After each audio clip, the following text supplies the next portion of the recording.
अस्सलाम वालेकुम, welcome to नेज़ाज़ kitchen. जी, आज मैं बनाने जा रही हूँ कोफ्ता करी और मैं आपको बताऊँगी बहुत ही मज़ेदार राउंड और स्मूथ कोफ्ते बनाने का तरीका, और वो भी बहुत इजी। अक्सर देखा गया है कि जब लोग कोफ्ते बनाते हैं या तो वो शेपलेस हो जाते हैं या टूट जाते हैं या उनमें क्रैक्स आ जाते हैं, और तो और जब वो सर्व करते हैं तो कोफ्तों की बजाय कीमा ही सर्व कर रहे होते हैं। इसलिए आप मेरी इस वीडियो को एंड तक देखें ताकि आप बहुत ही आसानी से बनने वाले स्मूथ और मज़ेदार कोफ्तों की रेसिपी देख सकें। और अगर आपने मेरा चैनल अभी तक सब्सक्राइब नहीं किया तो फ़ौरन कर दे और बेल आइकन को प्रेस करना मत भूलिएगा ताकि आप मेरी हर नई आने वाली वीडियो को देख सकें और बहुत ही टेस्टी, इजी और बहुत जल्द बनने वाले खानों को एंजॉय कर सकें। जी, अब हम आगे बढ़ते हैं अपनी रेसिपी की तरफ। जी, इसके लिए मैंने बारीक कीमा लिया है आधा किलो। जी, 1 टेबलस्पून सुरख मिर्च, 1 टेबलस्पून नमक, 1 टीस्पून काली मिर्च, 1 टेबलस्पून लहसुन और अदरक का पेस्ट, 1 टीस्पून ज़ीरा और 1 टीस्पून क्रश करिएंडर और 1 अंडा और 2 टेबलस्पून बेसन और 3 से 4 सब्ज़ मिर्चें और थोड़ा सा हरा धनिया और आधा प्याज। अगर आप ज़्यादा लेना चाहती हैं थोड़ा सा तो आप थोड़ा सा बढ़ा भी सकती हैं अपने टेस्ट के अकॉर्डिंग। सबसे पहले हम बेसन को रोस्ट करेंगे इसकी खुशबू आने तक। बाकी सारी चीज़ें बेसन और अंडे के अलावा हम चॉपर में डाल लेंगे और अच्छी तरह से चॉप करेंगे। अगर आपके पास चॉपर मशीन नहीं है तो परेशान होने की ज़रूरत नहीं, बल्कि आप इस तरह करें कि जो मशीन कीमे वाली होती है उससे 2 से 3 दफ़ा आप कीमा निकलवाएं और बाकी चीज़ों को ग्राइंड अच्छी तरह से करके उसमें मिक्स कर लें। ये देखिए कितना मुलायम और ज़बरदस्त हमारा कीमा तैयार हो चुका है कोफ्तों के लिए। अब इसको एक बाउल में डाल लें और बाकी जो बेसन और अंडा वो भी अब इसमें हम मिक्स करेंगे। जी, ओ थोड़ा सा बेसन बाहर गिर गया, कोई बात नहीं, इस तरह तो फिर होता है इस तरह के कामों में। और अब एक अंडा ऐड करेंगे। बेसिकली अंडा और बेसन जो है इन कोफ्तों की बाइंडिंग का काम करते हैं। और साफ़ सुथरे हाथों के साथ इस तरह मिक्सअप करें। जब अच्छी तरह से मिक्स हो जाए तो फिर आप जितना एक कोफ्ते का साइज़ चाहती हैं उतना मटेरियल लेके उसको इस तरह से प्रेस करें अच्छी तरह से और फिर इसको राउंड शेप दें। आप देखिएगा जो शेप इस वक्त है वो एंड तक इंशाल्लाह वैसी ही रहेगी। अब चेक कर सकते हैं इसकी सरफेस। जी, ये देखें। जी, नेक्स्ट जो है मैं सारे कोफ्ते बना के फिर मैं आपको दिखाती हूँ। जी, ये देखें हमारे कोफ्ते बन चुके हैं। ये देखिए कितना स्मूथ और शाइनी है हमारा कोफ्ता, कहीं से कोई क्रैक नहीं है। जी, अब हम इसको फ्राई करेंगे। उसके लिए हम एक पैन लेंगे और उसमें थोड़ा सा ऑयल डालेंगे।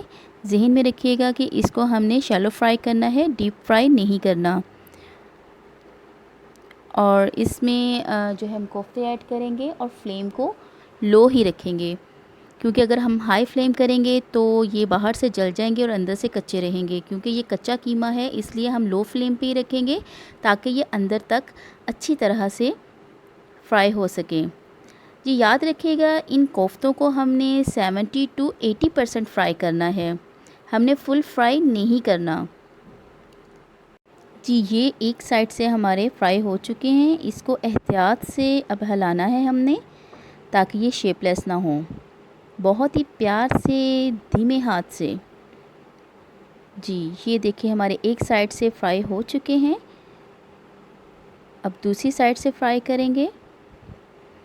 जी, ये देखिए अब हमारी दूसरी साइड से भी फ्राई हो चुके हैं। अब मैं इनको टेक आउट करती हूँ। जी, ये देखें 70 to 80% हमारे कोफ्ते फ्राई हो चुके हैं। आप इनकी शेप देखें, कहीं से शेपलेस नहीं हुए, कोई क्रैक नहीं आया, स्मूथ और राउंड हैं। जी, अब हम कोफ्तों की ग्रेवी बनाने की तरफ आते हैं। जी, ग्रेवी के लिए मैंने 1 टेबलस्पून से थोड़ी सी कम सुरख मिर्च ली है, 1 टेबलस्पून नमक, half tea spoon black pepper यानी काली मिर्च और 1 टीस्पून पिसा हुआ खुश्क धनिया, जी ड्राई कोरिएंडर और 1 टीस्पून पिसा हुआ ज़ीरा और हाफ़ टी स्पून हल्दी और 2 टेबलस्पून लेमन जूस और 2 मीडियम साइज्ड टमाटर और 2 मीडियम साइज्ड प्याज का पेस्ट बना लिया है ऐसे करके, और 1.5 टेबलस्पून लहसुन और अदरक का पेस्ट, जी 3 से 4 सब्ज़ मिर्चें और हाफ़ कप ऑयल और गार्निशिंग के लिए सब्ज़ धनिया। जी अब एक पैन लेंगे और उसमें प्याज और टमाटर का जो पेस्ट बनाया था वो डाल देंगे, साथ ही लहसुन अदरक का पेस्ट, नमक, मिर्च और हल्दी, इनको डाल के 5 मिनट के लिए पकने के लिए रख देंगे जब तक कि इसका पानी खुश्क हो जाएगा। जैसे इसका पानी खुश्क हो जाए साथ ही हम इसमें ऑयल ऐड करेंगे। जी इस मसाले को हम इस ऑयल में थोड़ा सा फ्राई करेंगे।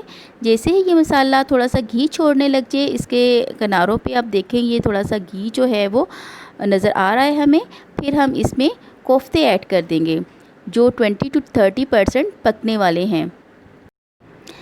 जी अब इन कोफ्तों को हमने 5 से 10 मिनट तक अच्छी तरह से इनको भूनना है।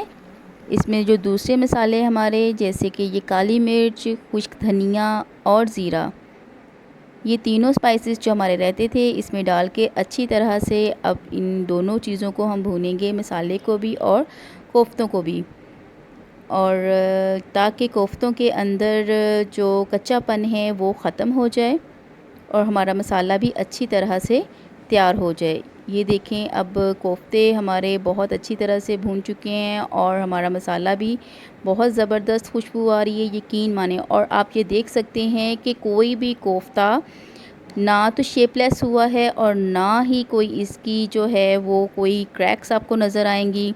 जी 4 से 5 जो मिर्चें थी हमारे पास सब्ज़ वो मैंने डाल दी हैं और साथ ही पानी डाल देंगे इसकी ग्रेवी के लिए। जी आप कम ज़्यादा भी कर सकते हैं, ये आपकी अपनी विश के अकॉर्डिंग है। अब इसको 7 से 10 मिनट के लिए ढाँप के रख दूँगी ताकि अच्छी तरह से बॉयल आ जाए और हमारा कोफ्ता करी रेडी हो जाए। जी वाओ, यकीन माने इतनी प्यारी खुशबू आ रही है, आप बनाएंगे तो फिर ही आपको पता चलेगा। अब मैं इसमें मसाला ऐड करूँगी, गरम मसाला। ये ऑप्शनल है क्योंकि इसमें ऑलरेडी मैंने मसाले ऐड किए हुए हैं, उन्हीं की खुशबू बहुत ज़बरदस्त है। अगर आप स्पाइसेस लवर हैं तो आप ऐड कर सकते हैं, नहीं तो इतना ज़रूरी नहीं है। और सब्ज़ धनिया। अब मैं इसको 2 से 3 मिनट के लिए फ्लेम ऑफ़ करके रखूँगी, उसके बाद डिश आउट करूँगी। अब ये सवाल आपके ज़हन में आया होगा कि ये 2 से 3 मिनट के लिए क्यों रेस्ट देना है? वो जनाब इसलिए कि ईस्टर्न फूड की ग्रेवी के ऊपर जब तक कि ऑयल नज़र ना आए तो हम समझते हैं कि ये खाने की शान के ख़िलाफ़ है। तो हमने इसकी शान बढ़ाने के लिए 2 से 3 मिनट के लिए इसको रेस्ट देना है, फिर हम डिश आउट करेंगे ताकि इसके ऊपर ऑयल आ जाए। जी ये देखिए हमारा शानदार कोफ्ता करी रेडी। जी आप खुद से देख सकते हैं कि इन कोफ्तों में ना तो कहीं पूरे प्रोसेस में कहीं इसके क्रैक आए हैं, ना ही ये शेपलेस हुआ है और ना ही ये कहीं से टूटा है। बहुत ज़बरदस्त हमारा कोफ्ता करी रेडी है। आप इसको नान, तंदूरी रोटी, खमीरी रोटी या घर की रोटी के साथ खाएं, आप सबके साथ बहुत इंजॉय करेंगे। जी कैसी लगी आज की वीडियो? उम्मीद करती हूँ कि पसंद आई होगी। आप बनाइए, खाइए, इंजॉय करें और फिर मुझे बताएं कि कैसा लगा है। कमेंट्स में ज़रूर बताइएगा ताकि मुझे आपका फ़ीडबैक मिलता रहे। जी अगर आपने मेरे चैनल को अभी तक सब्सक्राइब नहीं किया तो फ़ौरन कर दें और बेल आइकन को भी प्रेस कर दें और इसमें जो ऑल का ऑप्शन आएगा उसको भी क्लिक कर दीजिएगा ताकि आप मेरी हर नई आने वाली वीडियो को देख सकें। और अगर आपको रेसिपी पसंद आई हो तो इसको लाइक भी कर दें। लाइक तो मेरा ख्याल है कि बनता ही है, और अपने फ्रेंड्स में ज़्यादा से ज़्यादा शेयर करें। और एक और ज़रूरी बात, अपनी दुआओं में याद रखना ना भूलिएगा। टिल नेक्स्ट वीडियो, अल्लाह हाफिज़।